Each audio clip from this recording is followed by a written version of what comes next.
রথ শুরু হয়ে গেছে, এখান থেকে দড়ি আছে, যাকে ধরতে ধরতে আমরা সবাই এগিয়ে যাচ্ছি। মিডিল পজিশনে আমাদের জগন্নাথ দেবের রথ আর সামনের দিকে ডিজে আছে। এত ভিড় দেখে তোমাদের মনে হচ্ছে না যে কোনো পুরীর কোনো গলির এলাকার হয়তো পুজো হচ্ছে, না না, এটা হচ্ছে মালদার Rathyatra. Oh hey guys, this is Janmajoy blog, welcome to my channel.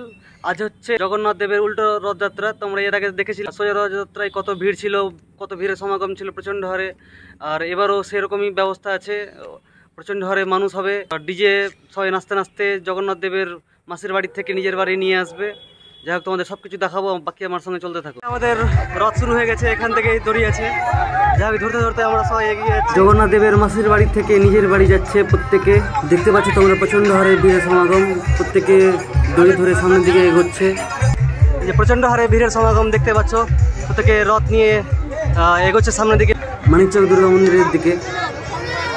প্রায় কয়েক হাজার ভিড়ের সমাগম দেখতে পাচ্ছ তোমরা, প্রচণ্ড হারে মানুষ আছে।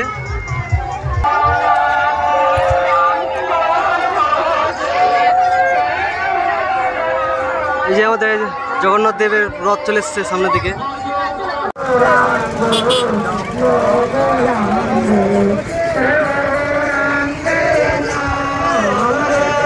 প্রত্যেকে নিজের আস্থার সঙ্গে জগন্নাথ দেবের রথকে সম্মান জানিয়ে দুর্গা মন্দিরের দিকে নিজের বাড়ি এগোচ্ছে।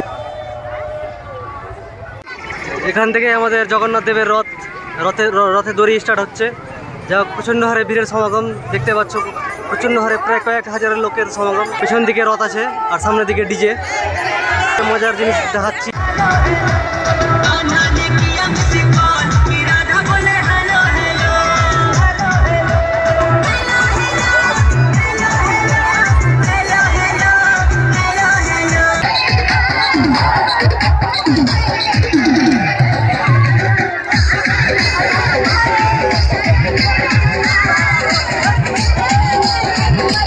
এই এত ভিড়গুলো দেখে, প্রচণ্ড হারে ভিড়ের সমাগম দেখে তোমাদের মনে হচ্ছে না যে কোনো পুরীর রাস্তার বা গলির কোনো পুজো হচ্ছে, না না, এটা ভুল ধারণা তোমাদের। এটা হচ্ছে মানিকচকের রথযাত্রা। এবার অলমোস্ট আমরা নিজের গন্তব্যে পৌঁছে যাচ্ছি খুব তাড়াতাড়ি। এবার আমরা মানিকচক দুর্গা মন্দিরের কাছে প্রায় পৌঁছে গেছি। এবার আমাদের জগন্নাথ দেবকে সবাই উলুধ্বনি দিয়ে সম্বোধনা জানিয়ে সন্ধ্যাবেলায় এবার জগন্নাথ দেবকে ঢুকাচ্ছে দুর্গা মন্দিরে। খুব তাড়াতাড়ি ঢুকিয়ে দিবে, তাই সবাই সম্মান দিয়ে জানাচ্ছে। যদি তোমাদের এই ভিডিও ভালো লেগে থাকে তাহলে লাইক, কমেন্ট, শেয়ার, সাবস্ক্রাইব করে দাও আর বন্ধুদের কাছে শেয়ার করে দাও।